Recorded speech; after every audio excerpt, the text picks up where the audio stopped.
Thank you everyone for joining today. My name is Sarah McConnell and I'm the VP of Demand Generation here at Qualified. And I'd love to introduce Matt Buren, who's the VP of Global Sales and Customer Success Operations at Bombora. Matt, thank you so much for joining us. Can you go ahead and introduce yourself and tell us a little bit about Bombora and what you do? Yeah, thanks for having me, Sarah. So, Matt Buren, I head up sales ops, CX ops, and sales development for Bombora. I've been here for about a year and a half and excited to talk about all of the learnings and evolution that we've had in our pipeline council and how we generate it. Perfect. So I think on that note of pipeline council, the whole impetus, I think, of this conversation was sales and marketing alignment. It's this age old tale. We hear about it all the time. But sales and marketing really struggle to stay aligned. And Matt, I'm curious to hear from you. What do you think is the biggest driver behind this misalignment between the teams? Yeah, I think being at two startups now and kind of seeing like how it's evolved, from when you start, when you're 50 people big to when you get to, two, three, 400, it's misalignment of goals typically where, maybe a marketing team is held to one very specific goal, but that doesn't quite jive with how you generate pipeline. And they become those vanity metrics, right? And I think that without that close alignment of everyone working together to build a lead model together, to work on the operating plan together for how a business is going to do what they need to do in a given year, that's those silos and the misalignment of those goals, I think, have really what's created the big rub between both departments. I couldn't agree more. I think the misalignment on goals is one of the easiest fixes for alignment. Like, obviously, there's so much more that goes into staying aligned from teams, but really getting the teams aligned around goals, I think, is like the number one fix you could do at this moment in time to get the teams a little bit more on the same page. So, Yeah. with that being said, I feel like one of the things that we did here at Qualified, and I know Bombora is, and we'll kind of dive into what they look like, that we introduced is what we call Pipeline Council. So I want to take a bulk of this time today to talk through what Pipeline Council looks like, what are the metrics that we focus on to help us drive that sales and marketing alignment. I think Pipeline Council was a new concept to me when I joined Qualified. Actually, it was something that our founders had done when they were at Salesforce, and they asked how I was going to run Pipeline Council, and I joined, and I was like, I'm going to run, excuse me, what? What council? And so it was a really new concept to me, but in the early days when we were smaller, it was legitimately the entire company on one call talking about every opportunity we opened up that week. That's amazing. And like deep detail, because we were like, how are we going to spend our money in the right way? Where should we Yeah. focus our time? And then here we are 2.5 years later, and it's evolved. So I want to take everyone through kind of the evolution of where we stand now and what we look at. And then would love to compare it, Matt, to what you guys are talking about at Bombora. Yeah, it's a journey. I think that's the most important thing about this whole conversation, right? Everybody has to start somewhere. And, once you can get to the council, I think that's really where you get that strong alignment, kind of, where the magic happens, if you will. Absolutely. I cannot emphasize journey enough because I think I redo Pipeline Council here at Qualified every quarter. It's never looked the same any quarter over. So it is a true journey and it's a constant evolution. Yeah.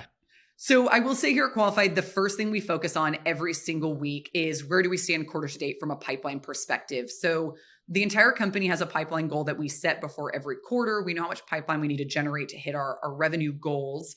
And the whole company is aligned around that. And actually, our whole marketing team is bonused off of these pipeline numbers. And the whole goal is like, how do we keep everyone aligned and motivated on pipeline numbers? So every single person that joins this call cares very deeply about this singular pipeline number. So we'll kick off our pipeline council and we'll say, like, here's our goal. Here's where we stand, quarter to date. Here's what we did for the week. So we can see any like week over week trends. And then at the very bottom, we have our, where do we stand from a target attainment standpoint? And then how much time has elapsed? So we can kind of see how are we tracking. And then that's also visualized in that line chart over on the left-hand side. You can kind of see like where we need to be and then how we're doing. And the red line is like where we're actually at in the quarter. And I found like this is the slide when there's any other questions around how we're doing, I'll always come back to this slide. This is what everyone really cares about is like, how much have we done quarter to date? And how is that putting us against our goals? Like, how are we stacking up against our goals? That week over week change is super important too, because you don't want to just understand where you are in your target attainment. You want to understand how are we growing it week over week, because Sarah, I'm sure you've dealt with it. You don't want to be in that last week of the month or that last week of the quarter trying to cram 25% of your goal into 1 week, right? So it's really good call out there on the week over week change. I think that one's really important for everybody to know. Absolutely. There's no spiffs in the world to make up a 25% gap and the last Nope. week of the quarter. So I think this really keeps the team every week. Like we're actually on a call every Friday. The whole sales and marketing team joins. And so the teams can see here how we're stacking up. And I think this over time keeps the teams motivated and just aligned on where we stand. You know, even if we're over attainment, we're always on the call. We're going, is it like keep pushing? We can get over attainment. Like everyone just really aligns around these numbers. That's awesome. And then to your point, Matt, about looking at week over week attainment here, we'll then start to look at where is our pipeline coming from for the first time we've heard about us. We really have gone through journey, I think is the buzzword of this session today. But we went through this journey of attribution and we're trying to figure out how do we understand more about our pipeline. And one of the things we started to look at is first touch. Originally, we'd only talked about last touch and we were like, we really want to understand what was the first time an account or a person heard about us? What was the driver of that? Because a lot of times that is marketing. It's something inbound. It's something that marketing is doing. And we felt like without this view, we were very limited. So then we break into our weekly pipeline view by first touch and we can see like what were the different channels that we talk about. And then most importantly, we have a like, what's working, what did we see this week? So we have like very specific tactical things or like events or something that we can speak to in our weekly first touch perspective here. And then moving on from that, we talk about what sourced it. So we talk about our first touch. That's the first time an account or a person heard about us. That's tracked on the account record in Salesforce, the lead record, the contact record. And then we move on to our source. So what was the thing that converted it into pipeline? And we typically see those numbers shift a little bit. Then all of a sudden we're like, marketing has done their job. They softened these accounts and these peoples with their activities. And now we're seeing a lot of sourcing come from like our outbound team, our AEs and our outbound sales reps, because they're using intent. They're using all the things that marketing is doing to then do effective outreach to people who actually know who we are. So we look at that same view and we just flip it and say, okay, what source of all the pipeline we created this week, what actually turned it into pipeline? What was the last touch essentially that turned it into pipeline? And then what worked and what are areas of focus? Like what's coming down the pipe that you guys should know about that's going to help you hit those goals? That alignment's key too, because if they don't know, if a sales team and an SDR team doesn't know what a marketing team is putting out into the ether, they're not going to know how to, formulate their plan of attack of their messaging, how they're going to target that. They just, having intent, I think is one piece of it, but adding this layer into it of that communication and alignment, I think is the other buzzword here. Really, I think helps push this. And I think it shows in the way that you guys have this split out and where you guys are seeing it come from. The two words, alignment, journey. That's the two things everyone can take out of this session. And alignment is also a journey. So they kind of go together like peanut butter and jelly. Full circle. So then moving past that, one of the views that we like to look at is how are our teams performing? And we found specifically with our sales teams, when we talk about our inbound sales reps, and the next slide, we're going to look at our outbound sales reps and their performance. Is this a view of how they're stacking up for the week? How much pipeline did they help source during the week? And then quarter to date, where are they standing? And they all have obviously quotas. That's part of their job. And these leaderboards have been a fun way to keep people motivated. Like when we do pipeline counts, and again, everyone's on the call. It's so fun to watch the Zoom chat light up because there's a lot of like friendly camaraderie happening between the teams where they're like, oh, I'm so close. I'm going to overtake you. And it creates one, it drives them, which I think is fantastic. Like it gives them some motivation and to see this here. But I think a lot of people that go into sales are probably pretty competitive. And I think this view gives them like a little push of competitiveness where they're like competing with their team, and it gives the team visibility and everyone across the company on like, how are the reps doing?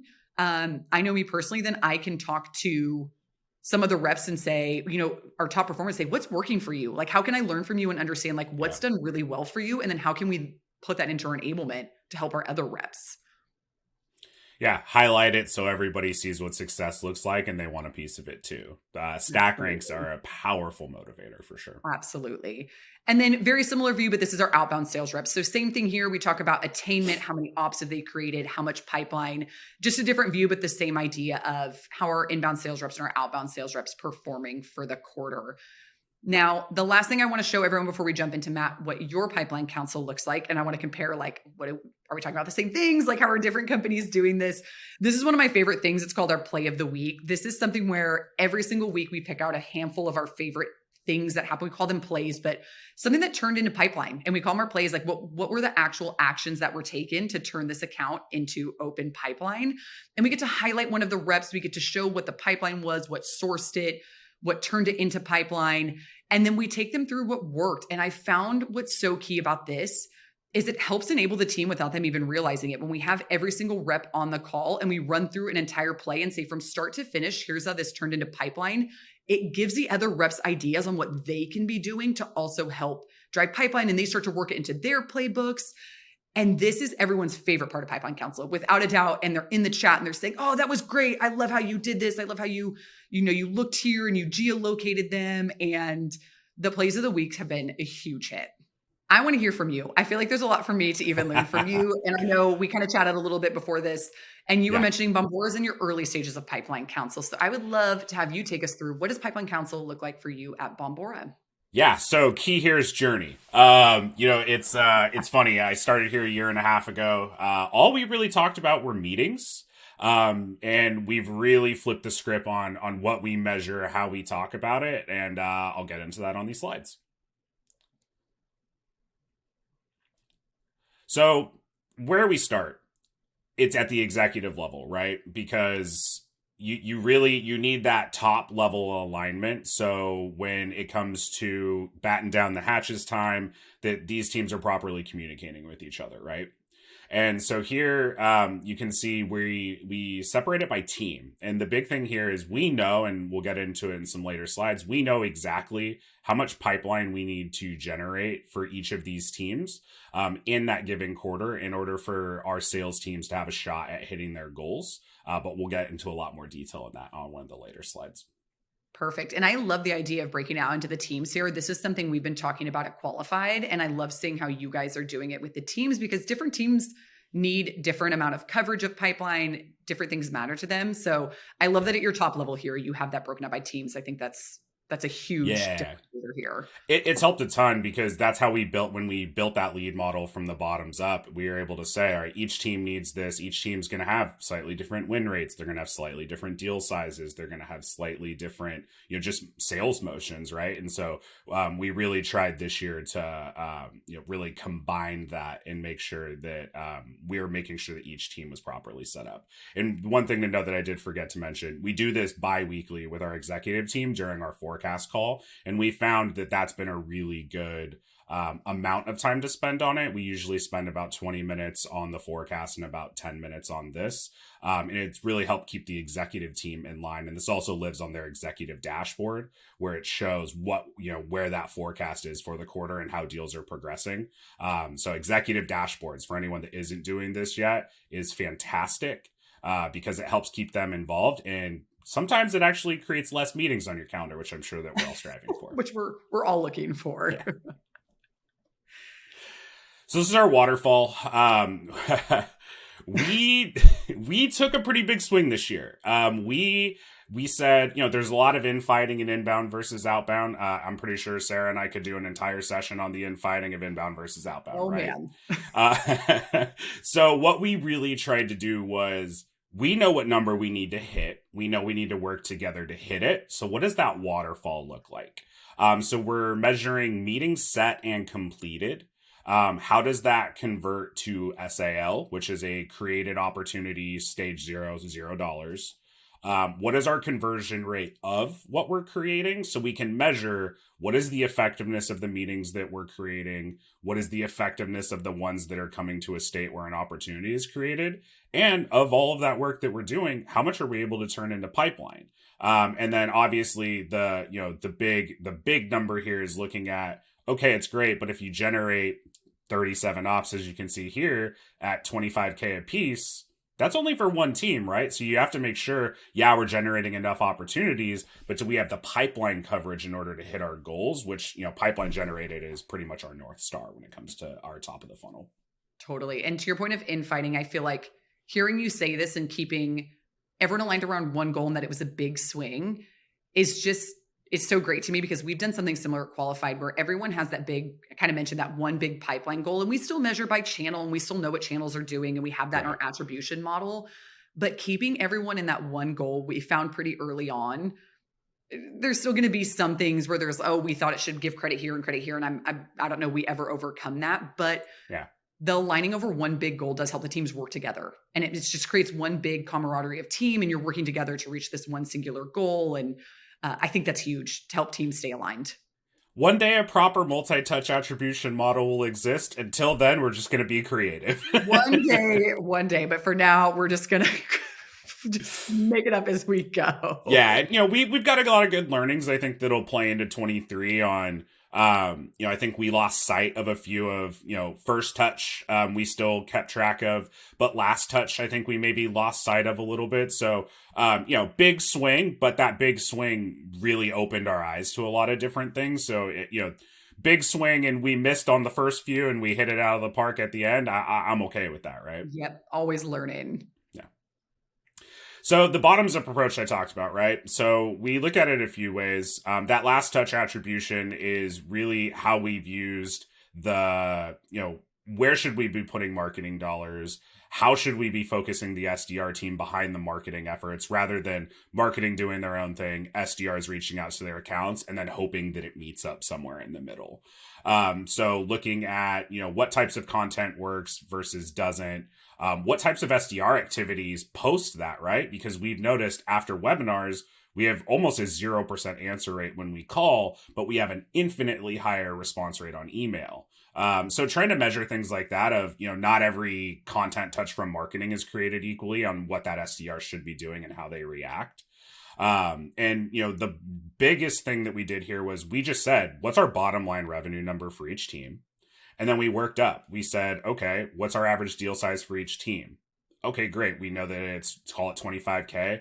What's our win rate? That gives you how many qualified opportunities you need to generate. Then using that waterfall I mentioned in the previous slide, you're able to say, okay, we need to generate this many we need to generate this many opportunities to get this many qualified with that conversion rate, which gives you your meetings. So it gives you a good barometer and North Star of where your team needs to focus in order to generate these. It doesn't have to be the same marketing tactics for every team. It doesn't have to be the same SDR tactics or AE tactics for every team, but it gives you that here's where we need to be in that pulse check at all times.